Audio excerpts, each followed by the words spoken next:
Let me boot up my slides. I have to apologize in advance. I put a lot of Giphy images into my slide deck, so it might take a while to load. Also, I had no luck with the conference Wi-Fi today. So let's wait a second until everything comes up. Could just be minutes, right? Well, jokes aside, this happens every day to millions of customers and millions of people on the World Wide Web. A slow application, people get annoyed. And I wonder, probably a lot of you already started looking on your phones, opening laptops, and don't paying any attention anymore, right? And this is because we take performance for granted, which is, in my opinion, wrong.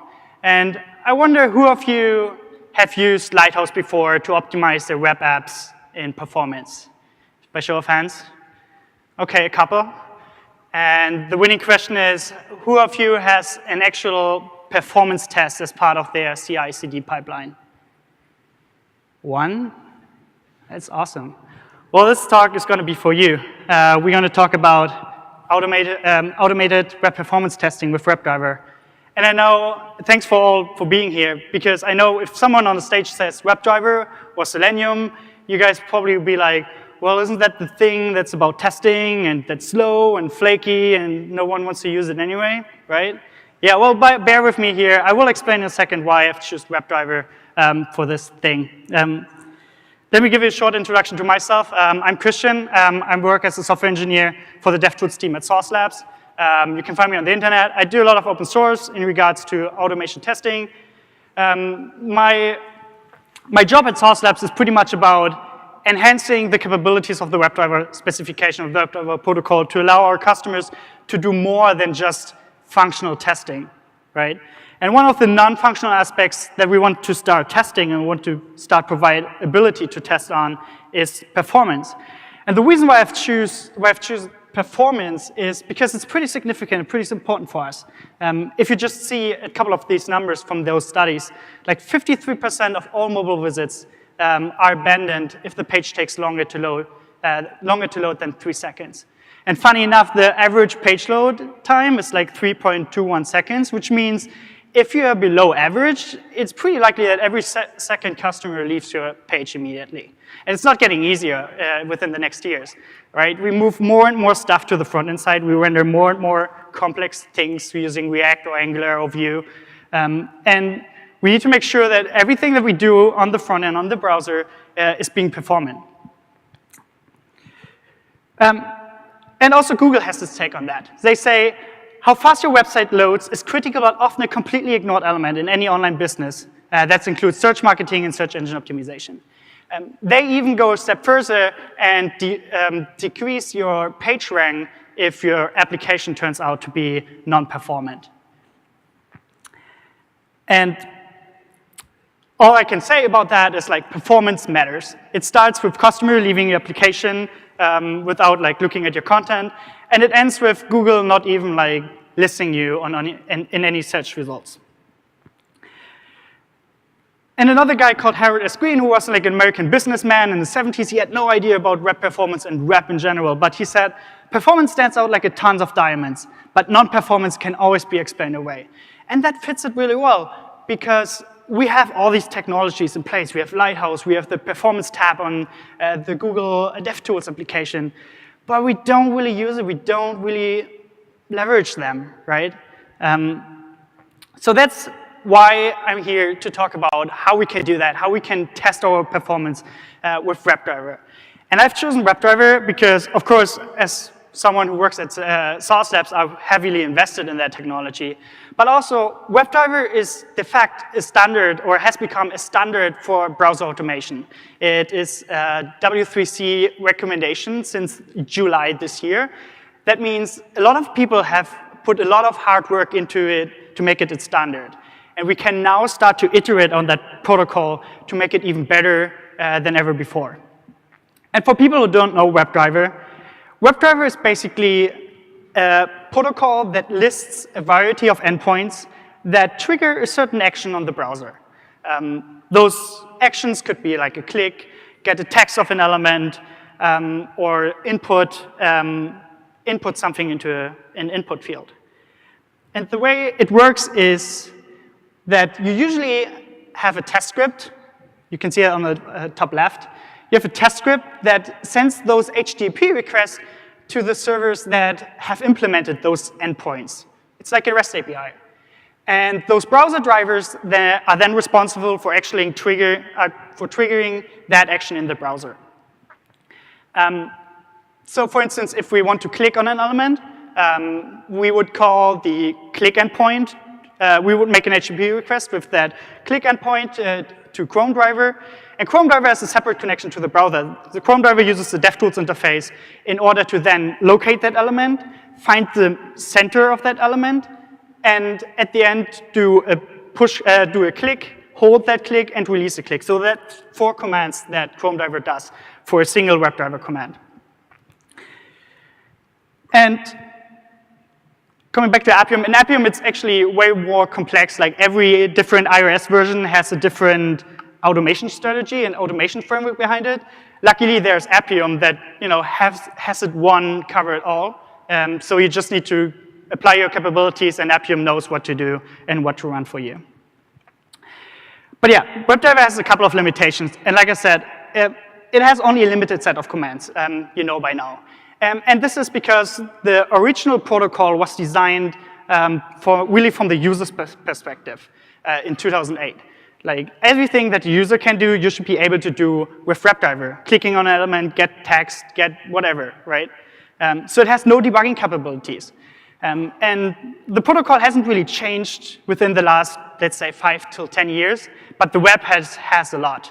So WebDriver will probably change within the next years and will get more and more those capabilities to allow you to do more than just clicking on an element. The protocol itself is stateless. That means when something on the element has changed, you need to pull that information from your test script or automation script. Like if the element disappears, the element is being removed, you have to pull that information from your test script. It's not automatically propagated back. And as I said, it's kind of like a stagnant. It is slow, of course, because you send an HTTP request first, and then there's a multiple DevTools command that has to be executed. And there's a stagnant innovation. So it hasn't been changed much within the last 6 years, but it was the same. I think it's the same with Node. Like within version 0.6, it took like 5 years until we got there, and now we're at Node 10 within 4 years or less. So let's look into browser performance, which is what we want to test with WebDriver. There's a couple of ways how we can determine the performance of a web app. There's some native APIs, like the performance timings, that give you a variety of milestones that happen during the page load. You can use those, for instance, like response start and navigation start. If you subtract them, you get the time of first byte metric, which gives you an indication of how quickly your request has been resolved. Then there's other functions that allow you to manually measure anything that you want on the page. It could be a JavaScript function that computes a heavy task, or it could be even something non-technical, like whenever someone starts to fill out a form until someone submits it. Like how fast can the customer understand the form and fill it out for you. And you can send those results up to Google Analytics and build your own dashboards based on that. And for all browsers that run on the Blink engine, they even support performance paint timings, like time of first paint or time of first contentful paint. Those metrics are a little bit more interesting because they give you an indication of what happens during the page load. The first paint, for instance, is that metric that is the milestone for whatever the view has changed to something new, being a background or something that is not an element in a DOM. Because this is for the first contentful paint. Whenever something from the DOM gets rendered on a web page, like an element, a link, an image, we reach the time of the first contentful paint. A little bit later, you will come to the first meaningful paint, which is the time when the main part of your page has been rendered on your screen. And last but not least, time to interactive is whenever that page was then usable for the customer. Another interesting metric is also the speed index, which is an overall score on how quickly the content has been painted. You see on the top, there's an optimized web app that uses progressive rendering that renders everything part by part. And the below is like a web page that loads for a while, has a white screen, and everything comes out of a sudden. And what speed index does, it calculates the white area in that graphs. And as lower the white area is, as better your speed index is. So as lower is better. And you might ask yourself, well, are all these metrics even relevant for me? Do I have to keep track of all these metrics? I say yes. Because fast doesn't always, like saying my web app loads fast is kind of a vague term, right? Like everyone interprets fast with something different. The people at Google, they created a great mental model for that. They asked a couple of questions to define or explain what fast actually is. So they asked, is something actually happening? Which can be correlated to the first paint metric. Then you can ask yourself, is that what's happening? Is that even useful? Which can be correlated to first meaningful paint. You can then ask, is it useful? Is it usable? What's useful for me? And you can correlate that with time to interactive. And at the end, is everything that I see here delightful? Which can be measured by looking at the long-running tasks in the browser, like tasks that are not blocking the state anymore. And this is a great mental model because you can think about if you would go into a restaurant and you would sit down with your partner and you have to wait for an hour until the waiter comes and gives you the menu. And then you order something and 5 minutes later, the waiter comes and gives you everything that you ordered, including the check, and asks you nicely to leave. That's not a really nice experience within the restaurant, right? What you rather would have to have is you go to a restaurant, you get the menu immediately, then you start ordering your drinks, maybe some other waiter comes and brings you a basket full of bread where you can start snacking. So you always have something new that you can read or you can eat and drink. That is a really more delightful experience. And that's what we want to capture with all these metrics. So Steve Souders put it really well. He works for Google too. He said, fast forward to today, we see that window on load doesn't reflect the user perception as well as it once did. And he's actually really right. Saying my app loads within 3.4 seconds is technically not wrong, but it doesn't reflect the reality. What we should really ask ourselves is, how does the user perceive the page load? And to answer this, and in order to calculate all these metrics that I showed before, we need to understand how the browser actually first perceives the page load. And we come to that by looking into how browser tracing works. So you all probably have done something like this, right? You go to the DevTools application, you open the performance tab, and then you start tracing, loading a page, and then you look at this nice flame chart that gives you an information about what's going on in the browser while the page is loading. So this, I always ask myself, how does DevTools know all these information? And what happens during the tracing is that Google takes note of everything that's happening during that page load and creates trace events. And those trace events can be then downloaded from memory. And you have to imagine it's like a JSON object, a list of JSON objects from all events that are going on during the time that you trace the browser. You have an example on the right where you can see a normal trace event has a name. It has a category, so you can choose what kind of stuff you want to capture. It has a type. There's duration types, complete.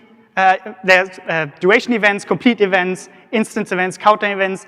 In fact, the trace event format that Google has described is so sophisticated and well described that it could fill a whole different talk. But you get the idea. You have a timestamp, a process, and thread ID, and some arbitrary arguments you could put in there for that's different for every trace event. And we usually consume that information via the Performance tab on the DevTools application, or maybe even more extended in the trace viewer of the Catapult project. Here's an example on how those trace events are used in the DevTools application. We have here an instant event that updates the amount of documents, nodes, the JS heap size, and the event listeners in this nice little graph you probably have seen before. So this is not more than that one event within those 1,000 that you can download from memory. Another great example is the screenshots that you see if you trace something. It is called as disabled by default DevTools screenshot. The reason why it prefixed with disabled by default is that all those categories that start with disabled by default have a slight impact on your performance, so you have to be really careful about what you want to include and what not. But it has, in the arbitrary argument section, has this screenshot encoded as a base64 image. So you can use that to display it depending on the timestamp. So we want to go ahead now and want to use those trace information to calculate the performance metrics with existing tools that exist in Lighthouse, for instance, or published by people that are concerned about performance. So let's look into performance testing and how we can put this all together. The reason why I've chosen that topic is because SourceApps is heavily invested in shifting testing to the left, which means that we want that customers do the testing as early as possible, as much as possible, to catch the bugs as soon as possible. And this applies not only for functional aspects of the application, but also for non-functional aspects like performance. So looking at the performance landscape, we have tools that allow us to check the performance in the lab, in the dev environment. Those tools are, for instance, Lighthouse or the Performance tab. There are also tools that are great to check the performance of your apps in production. For instance, New Relic or Web Page Test. But there's not really a good tool for using in the staging environment. There's Sitespeed.io that do have some great tools out there. We want to look today into WebDriver, which I'm maintaining, and I built a plugin for it, a service that allows you to capture all these performance information and use it to assert against that. The way how it works is that you have WebDriver that connects via Chrome driver to Chrome and allows you to do everything that the WebDriver has specified in the protocol. But it also creates a second connection to Chrome directly into the DevTools interface. And that allows WebDriver to enhance the browser object with little commands that you can use to do performance agnostics. If you add DevTools to a list of services in your WDR config, that's everything you need to do in order to get those methods available in the browser scope. If you then start tracing before you call an URL, open an URL, and end tracing after that, you can get the speed index from the memory, from the browser, and within your test script that you can assert against. Another function that you can use is get performance metrics that gives you all the metrics that we just that I just showed you, like first pane, first contentful pane, first meaningful pane, DOM content loaded, time to first interactive, and the overall load time. Since it has already a connection to the DevTools interface, it also listens to everything that's going on in the network. So you get a list of all types of requests that have been made, and you can check how many style sheets have been downloaded and have been used. And are my JavaScript files compressed or not? You can find out that with that function. And last but not least, you can, of course, always store the trace file as a test artifact to later, if the test fails, for instance, drag and drop it into your DevTools application to see why my application is actually doing that bad. So I created a little demo, and I used that tutorial that was on the developer blog on the Google page, where the author used Lighthouse to improve the performance of a certain application. And I created a couple of tests for it to make sure that we don't screw anything up anymore. So let's dive into that. So the application is fairly simple. It's Tony's favorite foods, and he describes all the foods that he likes. And the test looks, I prepared 2 tests. The first test looks at the page rate. I hope you can guys see that. It looks at the page rate. It checks what's the complete payload that the user has to download. It checks if the images are compressed so that the coded size is the one that I assume to be, and the same for my JavaScript. And the other test looks into, it first throttles the CPU and reduces the network capabilities to kind of emulate a mobile behavior. In the future, we could actually run the same script without those commands on an actual real device. But for now, we just emulate to be a mobile phone. Then we trace an URL, and we check if the first meaningful paint is within 3.5 seconds. I have a check for the time of first interactive, but due to its nature, due to the nature of time of first interactive, you need to check a window of at least 5 seconds if there are no non-blocking tasks that the browser is doing, and I do not check, or I don't wait 5 seconds here. So that value might be null, so in that case, I skip it. And the last, I check if the overall page load is within 6.5 seconds. So I will have to hand wave here, and you need to trust me that the test works, actually. I don't have the time to run that again, but we now go into the code and do some modifications. First, we look into our Webpack config, and I say tree shaking is not necessary. I cannot, Okay, I have to reload this. Yes. Still cannot change that. That's odd. Let me see if I can. For some reason, I cannot modify that. Let me try something else.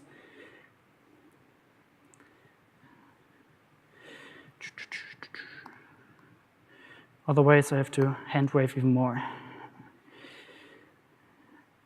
Does this work? Yes, okay.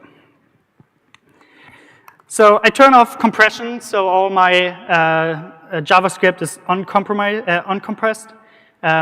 I ignore tree shaking because who needs tree shaking, right? I could load uncompressed images here, but it would make the test run for at least a minute. I don't want to do that. And my favorite part is I want to mine Bitcoin if people come to my web app. So did I do anything right? Server, ignore compression, and ignore tree shaking, and then run the test again. So what happens is that there are 2 Chrome browsers spawn up in the background, and the test should fail. So we see the page rate has changed. My overall page payload was 1.6 megabyte. The image test still passes because I still kept the images compressed. But also my scripts, my JavaScripts, are bigger than expected.